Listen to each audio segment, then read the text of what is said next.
అయితే దీనికి కారణం ఇంటెలిజెన్స్ వైఫల్యం అంటున్నారు. మీరేమంటారు?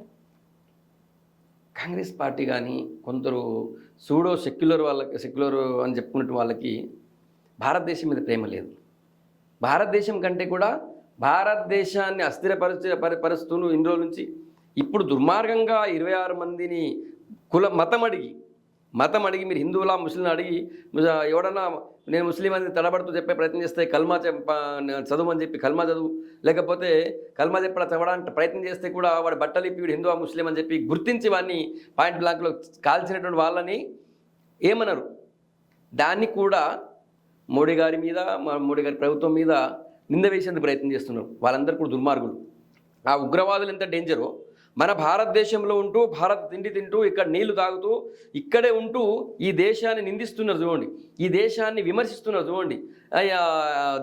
దేశం ఆపత్కాలంలో ఉంటే, దేశం ఆపదలో ఉంటే దేశాన్ని సపోర్ట్ చేసే బదులు ఎవరినో సపోర్ట్ చేస్తూ నీదే తప్పు, ఇది మోడీదే తప్పు, మన గవర్నమెంట్ తప్పు అంటున్నారు. ముందు వాళ్ళని కాల్చాలా, ముందు టెర్రరిస్టులను ఆపి ఇక్కడ ఉన్నటువంటి ఈ నా కొడుకులను కాల్చాలా. ఇంత దుర్మార్గంగా ఉంటుందా ప్రపంచంలో ఏ దేశంలో? ఈవెన్ పాకిస్తాన్లో కూడా నాకు తెలిసి అంత క్రూరంగా ఉన్నటువంటి పాకిస్తాన్లో కూడా వాడు ఆ దేశం చేసిన తప్పని తెలిసినా అక్కడ ఉన్నటువంటి పౌరుడు నోరు మూసుకుంటాడు.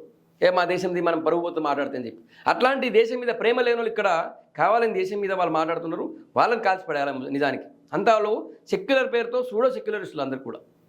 ఒకటి. రెండోది, ఎట్లా ఇంటెలిజెన్స్ ఫెయిల్యూర్ అవుతుంది మేడం? దొంగ దెబ్బ తీసేవాడిది మనకు తెలుస్తుందా? ఇందిరాగాంధీ గారు ఆమె ఇంట్లోనే కాల్చివేయబడ్డారు. ఇందిరాగాంధీ టైంలో ఇంటెలిజెన్స్ లేదా? ఆమె ఇంటి చుట్టుపక్కల పోలీసులు లేరా? ఇంట్లో మొత్తం గన్మెన్స్ లేరా? భద్రత లేదా? అక్కడ ఉంది కదా.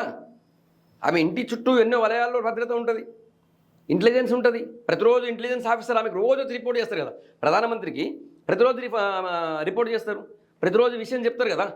మరి ఆ రోజు ఆయన ఇంటెలిజెన్స్ ఆఫీసర్ చెప్పి బయటకు పోయిండు, అప్పుడు సాయంత్రం వెంటనే ఆమె మీద కాల్పులు జరిగినాయి. దొంగ దెబ్బ తీసేవాడిని అంత ఈజీగా గుర్తించేటువంటి అవకాశం ఉండదు మేడం. కాబట్టి కావాలని చెప్పి వాళ్ళు ఏదో మాట్లాడుతున్నారు, అది దుర్మార్గం. అది భారతదేశం మీద ప్రేమ లేని వాళ్ళని ప్రజలను గుర్తించాలా? ఇంటి దొంగలు ఉన్నారు కదా, వీళ్ళందరూ ఇంటి దొంగలని చెప్పాలా? ఇంటి దొంగల్ని ఇప్పుడైనా ప్రజలు గుర్తించాలని చెప్పి కోరుతున్నాను.